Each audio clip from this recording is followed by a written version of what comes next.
कोकिला लता मंगेशकर का 92 साल में निधन। मुंबई के ब्रीच कैंडी अस्पताल में ली आखिरी सांस। देश में 2 दिन का राष्ट्रीय शोक घोषित। वर्दी छोड़ सियासी अखाड़े में उतरे ईडी के ज्वाइंट डायरेक्टर राजेश्वर सिंह बोले, जनता के साथ मिलकर करेंगे अपराधियों का सफाया। शिवपाल की करीबी शारदा शुक्ला का प्रसपा से इस्तीफा, आज ज्वाइन करेंगे बीजेपी।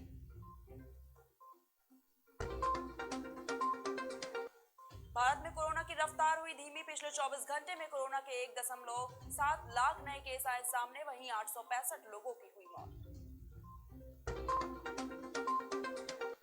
दिल्ली के बाद यूपी सरकार का बड़ा फैसला। यूपी में 7 फरवरी से खुलेंगे कक्षा 9 से ऊपर के सभी स्कूल और डिग्री कॉलेजेस।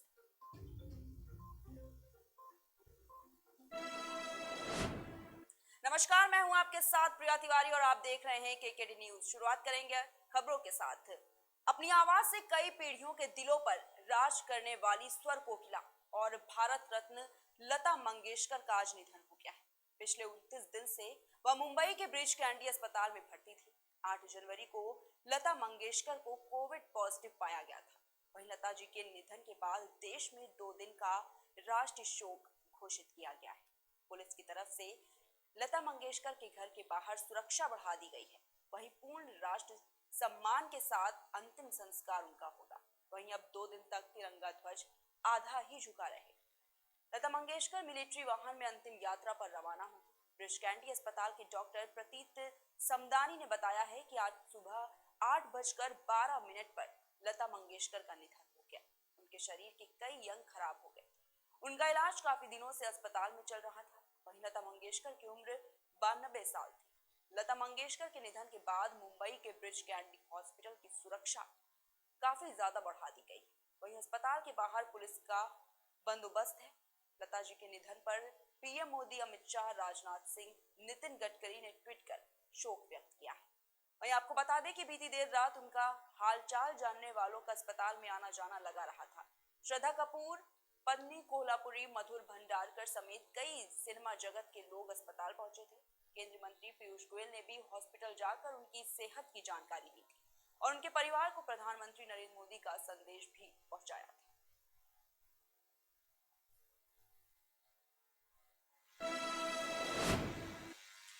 भारत रत्न से सम्मानित दिग्गज गायिका लता मंगेशकर भले ही आज हमारे बीच नहीं रही, लेकिन उनकी मधुर आवाज हमेशा ही अमर रहेगी।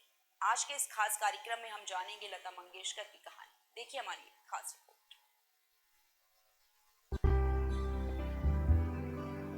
नाम गुम जाएगा, चेहरा ये बदल जाएगा, मेरी आवाज ही पहचान है, गर याद रहे। बॉलीवुड की नाइटिंगेल, हिंदुस्तान की सबसे मशहूर आवाज, भारत रत्न, देश की सबसे respected female playback singer Lata Mangeshkar,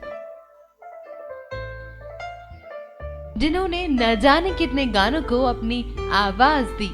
Lata Mangeshkar किसी पहचान की मोहताज नहीं है। भारत रत्न लता मंगेशकर भारत की सबसे लोकप्रिय गायिका हैं, जिन्होंने पिछले 6 दशकों से फिल्म इंडस्ट्री में अपना साम्राज्य कायम किया, जिनकी आवाज ने 60 सालों से भी ज्यादा समय से संगीत की दुनिया को सुरों से नवाजा है। भारत की स्वर कोकिला कहलाने वाली लता मंगेशकर ने 20 भाषाओं में तकरीबन 30,000 से भी अधिक गाने गाए हैं, जो अपने आप में ही एक बड़ा अचीवमेंट है। उनकी आवाज सुनकर कभी किसी की आंखों से आंसू आए तो कभी सीमा पर खड़े जवानों को सहारा मिला। लता मंगेशकर आज भी अकेली हैं।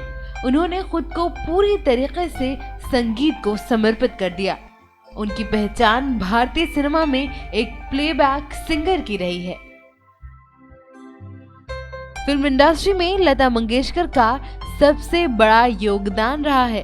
वहीं हिंदी फिल्म इंडस्ट्री, जिसने एक समय में लता मंगेशकर को अपनाने से ही मना कर दिया था, ये कहकर कि उनकी आवाज बहुत पतली है और प्लेबैक सिंगिंग के लिए बनी ही नहीं है। उस समय उनके गुरु ने उन पर भरोसा कभी कम नहीं होने दिया और कहा कि एक वक्त ऐसा आएगा कि जब लोग लता से गाना रिकॉर्ड कराने के लिए उनके पैरों में पड़ेंगे।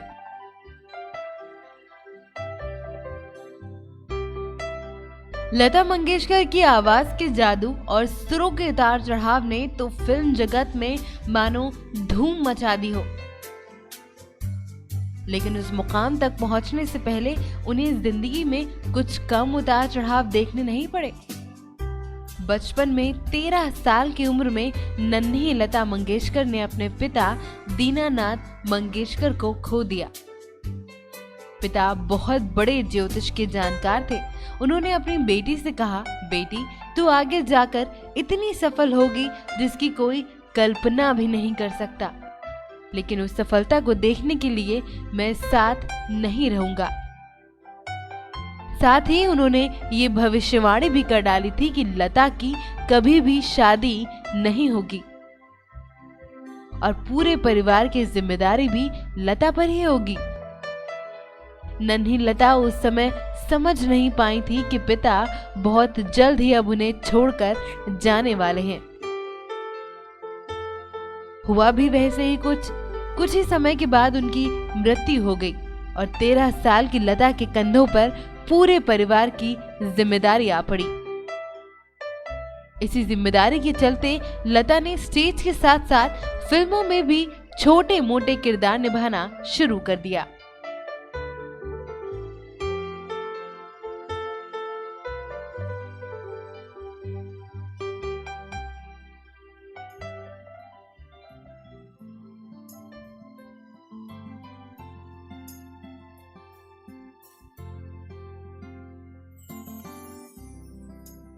लता मंगेशकर ने अपना पहला ऑडिशन 1948 में दिया था फिल्म शहीद के लिए, जिसके लिए उन्हें रिजेक्ट भी कर दिया गया था। पहली बार एक स्टेज पर गाना गाने के लिए उन्हें 25 रुपए मिले थे, जिसे लता मंगेशकर अपनी पहली कमाई मानती हैं। बात करें 1962 की तो उस समय लता मंगेशकर 32 साल की थी और एक अच्छा खासा नाम बन चुकी थी। 33 साल की उम्र में किसी ने उन्हें जहर देकर मारने की कोशिश की थी। हुआ यूं कि एक दिन अचानक लता मंगेशकर की तबीयत काफी खराब हो गई। हालत कुछ ऐसी थी कि लता पूरी तरीके से काफी कमजोर हो चुकी थी और बिस्तर से उठ भी नहीं पा रही थी। उन्हें काफी दिक्कतें हो रही थी। पूरे 3 महीने तक लता मंगेशकर की तबीयत काफी खराब रही। हॉस्पिटल्स में डॉक्टर ने इस बात का खुलासा किया कि उन्हें स्लो पॉइजन दिया जा रहा है, जो कि उन्हीं का रसोइया उन्हें खाने में मिलाकर देता था। हालांकि उसे पकड़ा नहीं जा सका क्योंकि उनके हॉस्पिटल में जाते ही वो रसोइया भाग गया था। इसके बाद राइटर मजरूह सुल्तानपुरी कई दिनों तक लता मंगेशकर के घर आकर पहले वो खाना खुद चखते थे और फिर लता को उस खाने को दिया जाता था।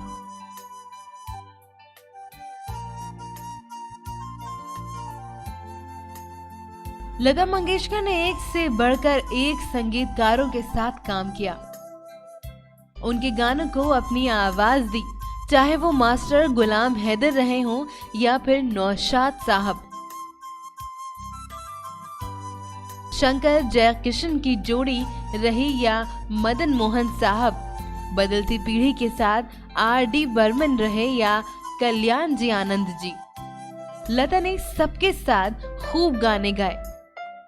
लता मंगेशकर के बारे में एक और बात काफी जानी जाती है। लता मंगेशकर आज भी कोई गाना रिकॉर्ड करने के लिए स्टूडियो में जाने से पहले चप्पलें बाहर उतार दिया करती हैं और उसके बाद अंदर जाती हैं। इसी से पता चलता है कि लता गायकी एक पेशे के तौर पर नहीं बल्कि एक साधना के तौर पर करती आई हैं। लता मंगेशकर इकलौती ऐसी गायिका नहीं थी जिन्होंने आवाज उठाई। रॉयल्टी गायक को भी मिलनी चाहिए। रिकॉर्डिंग के बाद भी जब तक वो रिकॉर्ड बिकता है उसकी कमाई का एक हिस्सा गायक के हिस्से में भी आना चाहिए। इन्हें रॉयल्टी मिली भी, लेकिन प्रोड्यूसर्स इस बात के खिलाफ रहे। राज कपूर साहब ने तो यहाँ तक कह दिया था कि लता, मैं तुम्हें रॉयल्टी नहीं दे सकता, मैं यहाँ बिजनेस करने आया हूँ। और तब लता जी ने बड़ी सख्ती से जवाब दिया कि राज साहब, अगर आप बिजनेस करने आए हैं तो मैं भी फिल्म इंडस्ट्री में रानी बाग घूमने नहीं आई। इसके बाद लता जी ने अपनी बात मनवा ही ली।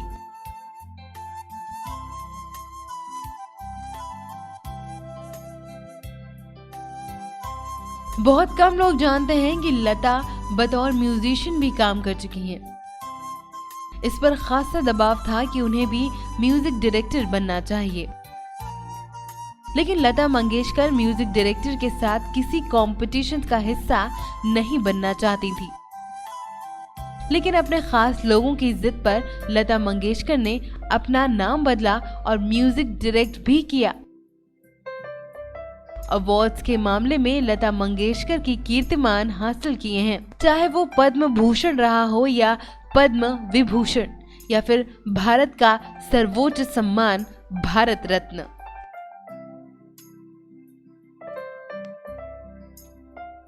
जहां फिल्म फेयर अवार्ड्स की बात आती है तो लता मंगेशकर ने फैसला कर लिया था कि अब नए गायक और गायिकाओं को मौका मिलना चाहिए।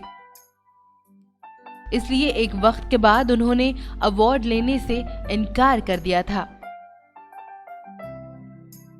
लता मंगेशकर अपनी हंसमुख पर्सनालिटी के लिए भी जानी जाती हैं।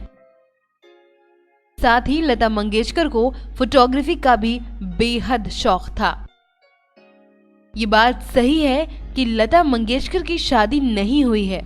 उन्होंने हमेशा कहा कि मेरे परिवार में मेरी भाई बहनों के बच्चे भी तो मेरे ही बच्चे हैं। हर संगीतकार के साथ लता मंगेशकर की ट्यूनिंग खूब जमी, चाहे वो दादा एस.डी. रमन बर्मन रहे हों या उनके बेटे आर.डी. बर्मन या फिर बदलते वक्त के म्यूजिशियन जतन, ललित और ए.आर. रहमान। लता मंगेशकर ने हर दौर, हर युग में अपनी आवाज से सभी का दिल जीता।